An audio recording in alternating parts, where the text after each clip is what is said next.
Très ravi de vous retrouver au compte de ce journal et merci de choisir la télévision Al-Nosou pour vous informer. Bienvenue dans votre édition. Le président de transition général Mohamed Idriss Déby Itno a reçu ce 31 janvier 2023 une délégation du comité d'autodéfense de Miski conduite par M. Ahmad Molokomi. Les échanges avec les chefs d'État ont porté sur la traduction dans les faits de l'accord de paix signé le 8 janvier 2023 avec le gouvernement. Suivez le reportage de nos confrères de la présidence. Le 8 janvier 2023, le comité d'autodéfense de Miski et le gouvernement ont signé un accord définitif de paix.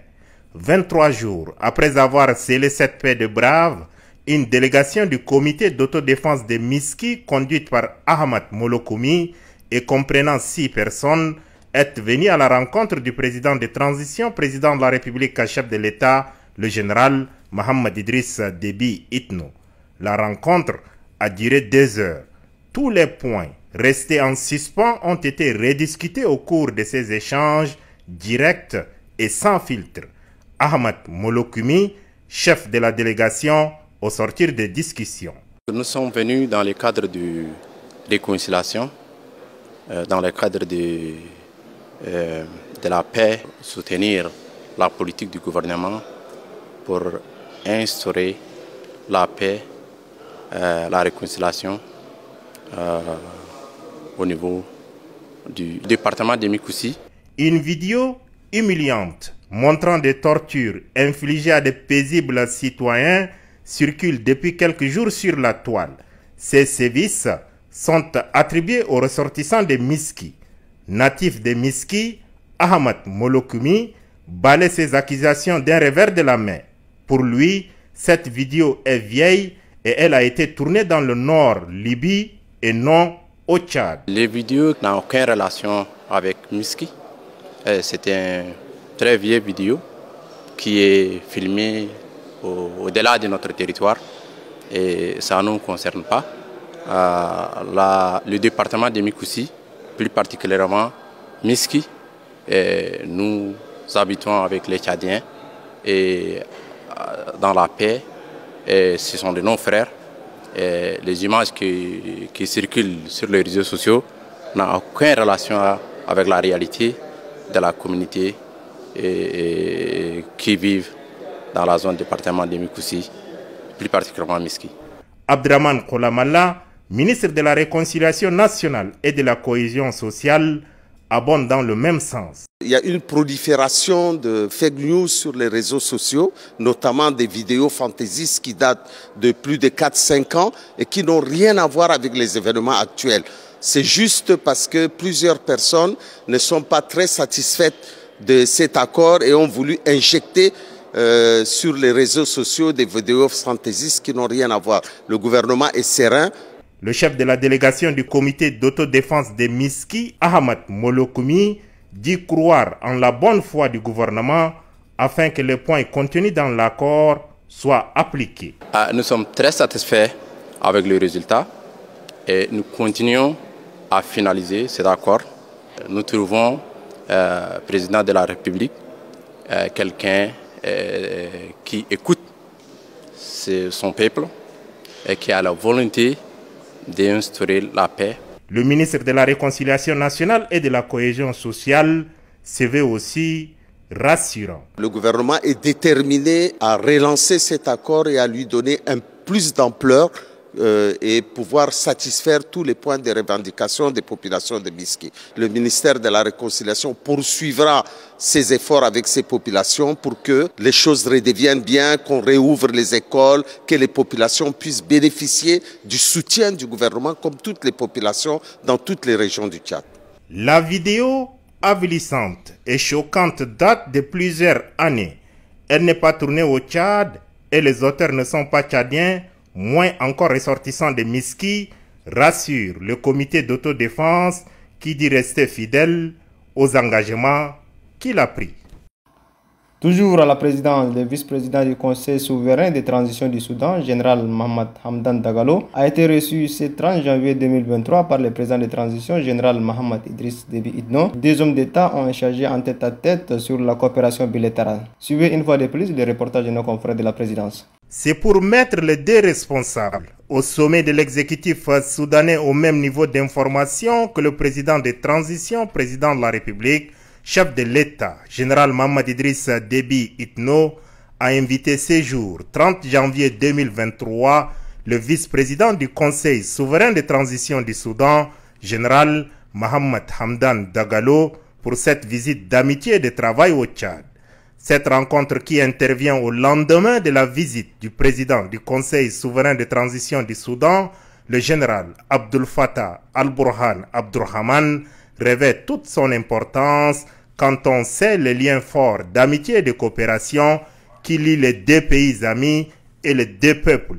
Le chef de l'État et le vice-président du Conseil souverain de transition du Soudan ont eu un long tête-à-tête qui leur a permis de faire le point sur la coopération bilatérale avec en toile de fond la question de la redynamisation de la force mixte Tchad-Soudan, la sécurité transfrontalière et l'utilisation optimale par le Tchad du port Soudan. Les échanges ont duré 2 heures avant qu'il ne soit élargi aux 2 délégations. Comme à son arrivée, le chef de l'État, le général Mohamed Idriss Déby Itno, a raccompagné son hôte au perron. Le vice-président du Conseil souverain de transition du Soudan, général Mohamed Hamdan Dagalo, a ensuite repris le chemin pour son retour à Khartoum.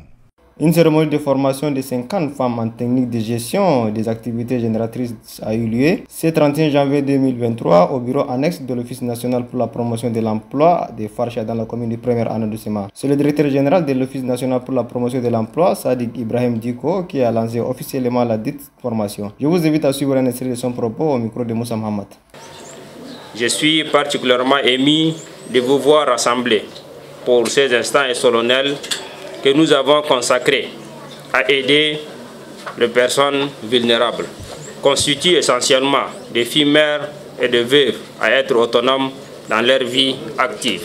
À travers cette formation, nos sœurs, les œuvrés qui sont aujourd'hui des veuves et autres filles mères apprendront à connaître le processus de mise en place d'une activité génératrice de revenus, savoir gérer et réaliser un compte d'exploitation prévisionnelle, appréhender les outils pratiqués à la création d'activités génératrices de revenus, ce qui aboutira non seulement au renforcement de leurs capacités en technique de gestion des activités génératrices de revenus, mais aussi à créer d'emplois pour d'autres dans le besoin.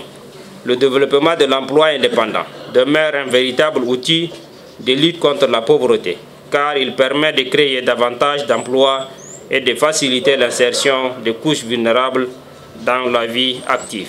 Le président national des Châtres unis du Tchad, Djegolta Arma, a animé un point de presse le 31 janvier 2023. Un point de presse relatif à ces activités qui se déroulera du 1er au 5 février 2023. Je vous invite à suivre un extrait de son propos au micro de Moussa Mohamed. Notre nation passe par des moments très difficiles. Ces temps-ci, on observe que les injustices se multiplient. On observe que les traitements inhumains et dégradants se multiplient et se barbarisent parce qu'on peut filmer un homme en état de nudité en train d'être torturé et jeté sur les réseaux sociaux. Ces temps-ci, on constate que l'Église craint pour sa réputation, se tait ou alors complètement se voile le visage alors qu'elle peut utiliser sa voix d'autorité et sa voix de dénonciation. Ces temps-ci, on constate que les chrétiens s'accusent, passent leur temps à s'insulter sur les réseaux sociaux au lieu plutôt de se poser la question « Qu'est-ce que Dieu voudra que je fasse dans une telle saison ?»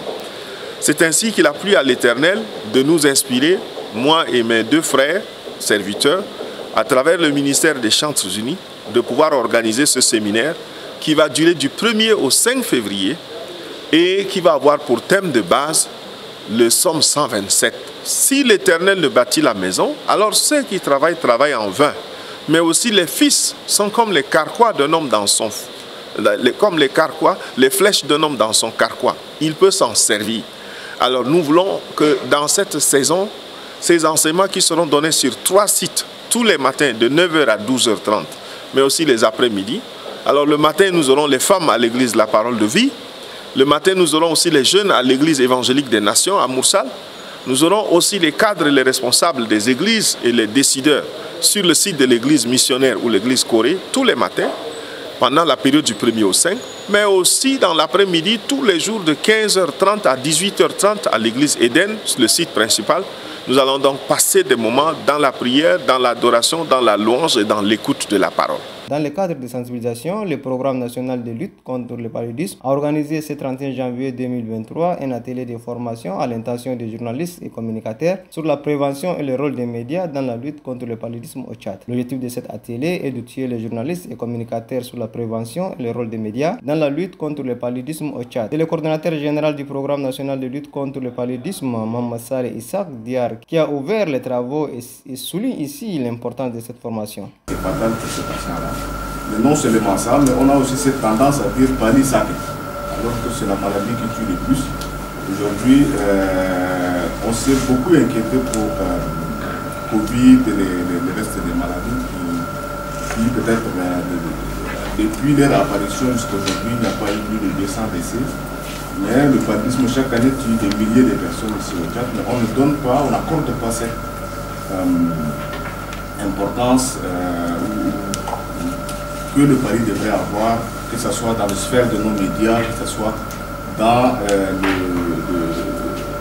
au niveau là où les discussions, en fait, les débats sont. Le paludisme peut-être n'a pas cette place qu'on aimerait que le paludisme ait. Donc c'est pour ça aussi on a voulu impliquer donc les parties prenantes, les acteurs que vous êtes notamment de médias, pour nous aider à passer l'information à la population. Je sais que dernièrement, il y a eu beaucoup de personnels de médias qui nous ont approchés parce que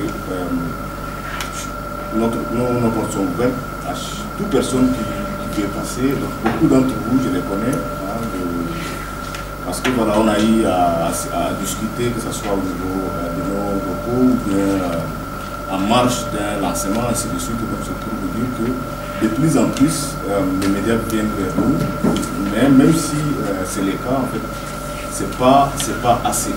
C'est pour ça qu'on voulait faire cette formation-là, pour vous permettre aussi d'avoir les outils qu'il faut afin de nous aider à porter la lutte contre le paludisme à un niveau plus élevé.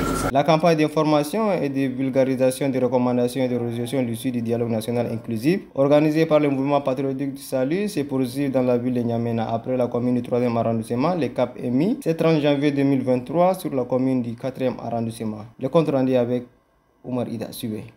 Poursuivant sa campagne de vulgarisation des recommandations et des résolutions issues du dialogue national inclusif et souverain, la délégation du mouvement patriotique du salut, à sa tête la secrétaire générale 3e adjointe Amsaden Maïda Hangata, est allée ce 30 janvier dans la commune du 4e arrondissement où un accueil chaleureux lui a été préservé par la population de la dite.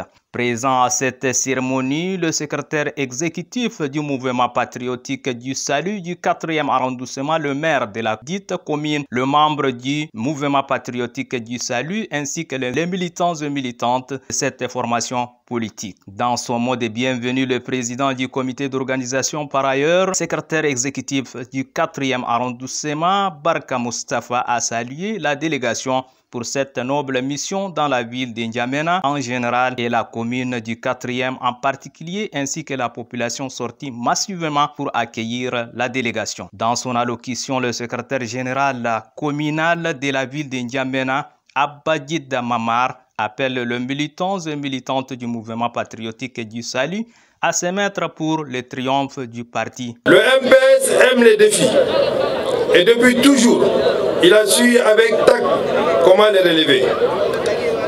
C'est le moment de resserrer nos rangs, car les batailles futures nous attendent. Chacun parmi nous doit mettre son expertise et son expérience au service du MPS. Chaque militant est interpellé. C'est en capitalisant tous nos efforts que nous allons triompher. Là-dessus, je n'ai aucun doute parce que le MPS est un parti de vainqueurs. Prenant la parole, la secrétaire générale, la troisième adjointe du mouvement patriotique du salut, Amsaden Maïda Hangata, s'est heureuse de voir tout ce monde sorti pour les accueillir avant de dire les mobiles de son déplacement se situent sur deux axes, à savoir: ce meeting est un rendez-vous politique, stratégique et de proximité dont notre caravane mobile se donne pour objectif de former, d'informer, de cultiver et de partager avec l'ensemble des populations les résolutions et recommandations du dialogue national inclusif et souverain. Notre mobilisation se base sur deux axes principaux. Premièrement, il s'agit de l'état de lieu de notre grand mouvement patriotique du salut, car il est tout à fait logique que nous sachions ces grandes lignes actuelles. Deuxièmement, la question de la vulgarisation des résolutions et recommandations du dialogue national inclusif et souverain retiendra notre attention. La clarification de ces aspects constitutifs de notre allocution tient au fait que le MPS, sous la direction du camarade, le secrétaire général, Dr Haroun Kabadi, l'homme rassembleur et visionnaire, s'est fixé de très nobles objectifs à atteindre. Notons que la délégation se rendra dans la commune du 5e arrondissement pour le même cause. Et sur ce, c'est la fin de cette édition. Merci de l'avoir suivi. À demain, Inch'Allah.